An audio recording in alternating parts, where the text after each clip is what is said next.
Every now and then we like to do a little segment we call Simon Says. That's when you send in questions and I try to answer them. This is that segment, so here we go. What is the difference between complaining versus feedback? Both giving and receiving. I think complaining is when it's about you, feedback is when it's about them. When you actually care about how someone else is doing, it's feedback. Complaining is when you're worried about how it affected you. It's whiny and it doesn't really help. People can't hear complaining, but if it's delivered in an effective way, they can absolutely hear feedback. So I think one is about you and one is about them. And feedback should be given with love. Okay, next question. What if I feel like it's too late to decide what I want to do with my life? It's never too late to decide what you want to do with your life. Better late than never, right? At the end of the day, we all want to find something that we're passionate about. We want to do something that we believe in, that we feel connected to. Some people are lucky that they figure it out 20, 30, 40, 50, 60. Who cares when you do it? It's kind of like moving house. I used to live in one neighborhood in New York City, and I moved to a different neighborhood, and I thought, oh, this new neighborhood is so much better, and I lived for 10 years in that other neighborhood. Within a few months, I felt like this was my neighborhood and it was great and I'd always been doing it.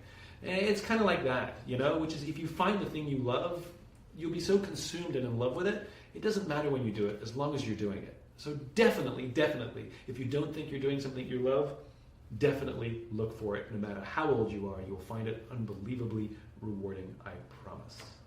What do you do when you feel overwhelmed?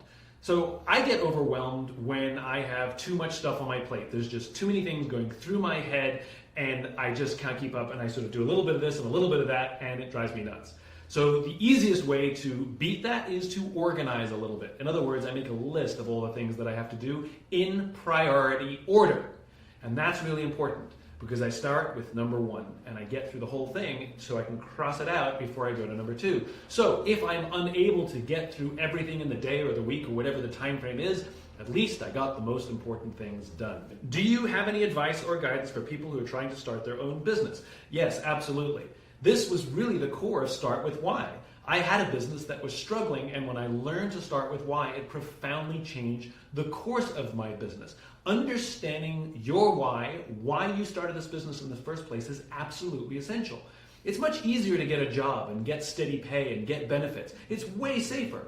What is so important that you're willing to risk the overwhelming chance of failure to do this thing? It has to really matter beyond simply making money, having freedom, or being your own boss. Those things are not enough to sustain year after year after year of some of the most difficult stress and difficult things that you'll ever do. Know your why. You'll go back to it constantly and it'll help you fill the business. It'll help you hire people who believe what you believe, which ultimately makes for a great team. Okay, COVID is ending in some places. But it feels like my work life isn't changing at all. How can I avoid burnout as things open back up, but I still feel stuck behind a computer screen? This burnout thing is proving to be a bigger problem than any of us expected. I think one of the great things that came out of COVID is we all recognize that time and family and friends and sometimes our own energy in our own lives is really important. I mean, intellectually, we've always known that, but we didn't stop working. And so I'm starting to see people making hard decisions. They're taking jobs that pay them less money, but give them more time for themselves. Forward-thinking companies are also recognizing that burnout is a thing, and they're offering people an extra day off, or closing the office early, or closing the whole company down for 2 or 3 days to just let people reset their batteries. I think the most important thing that we can do when we're starting to feel burnout is to, believe it or not, worry about the people we work with who are burning out as well. When we are in service to others who are struggling with the thing that we're struggling with, we are more likely to solve our own problems as well. So if you're burning out, odds are high that somebody close to you is also burning out. Commit to helping them, and I guarantee you'll help yourself. Do you have any advice for networking with other professionals? Well, networking is something that I always found uncomfortable. I'm naturally an introvert, and so when I go to networking events, I have to drink tons of coffee so that I'll have energy, and at the end I'm absolutely exhausted. And I used to come across as way too eager because I guess I was jacked up on coffee. And so the best advice I can have for networking, honestly, is knowing why you do what you do.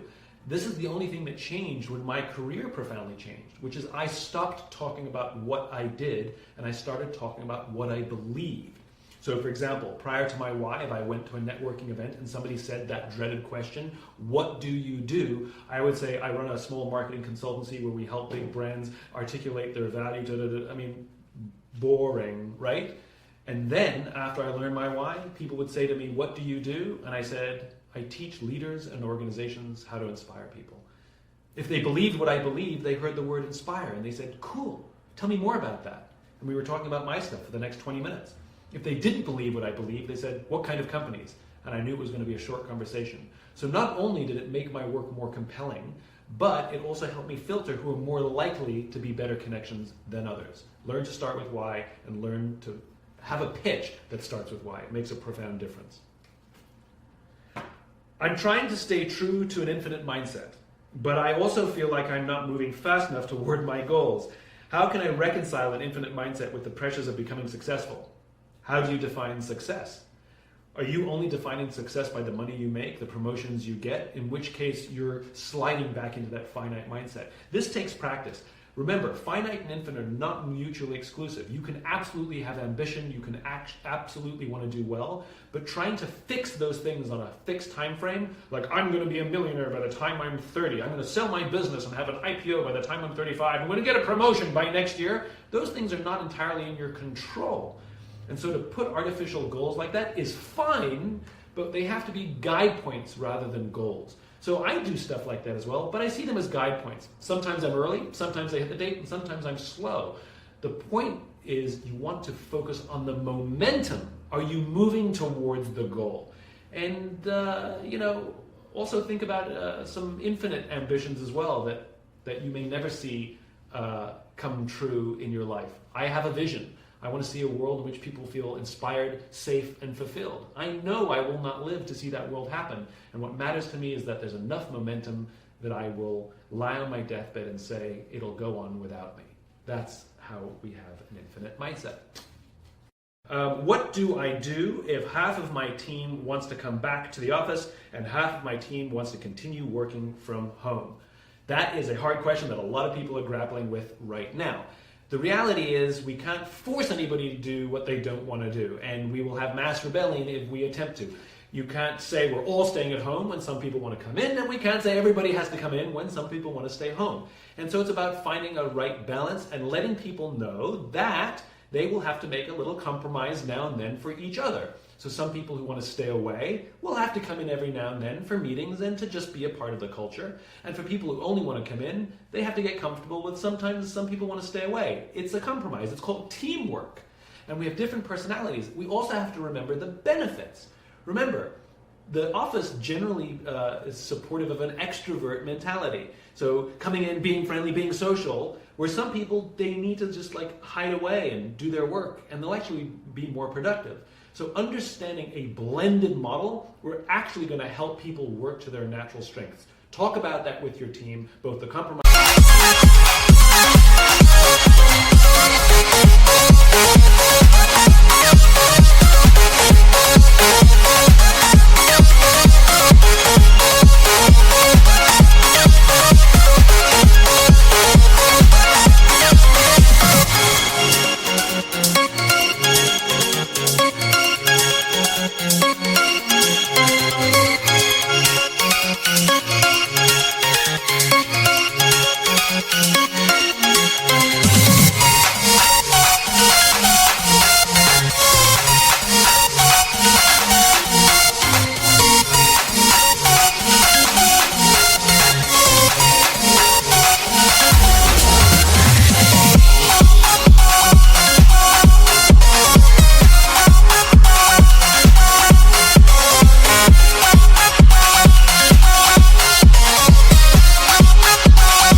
But also helping people work to their natural strengths, and we can try and find something that works for everyone.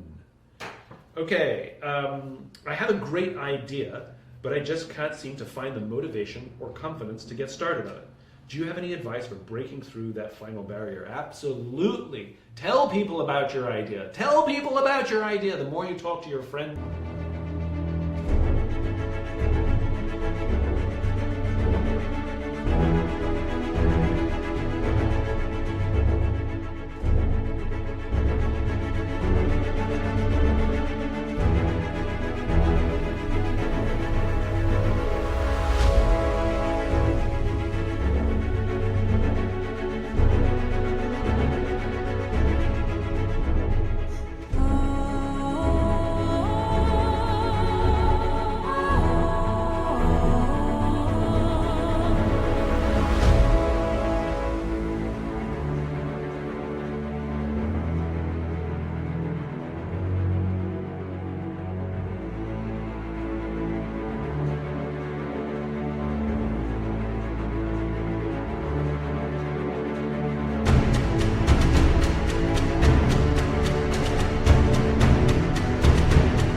Or even other people about your idea, you'll get feedback whether they think it's a good idea too.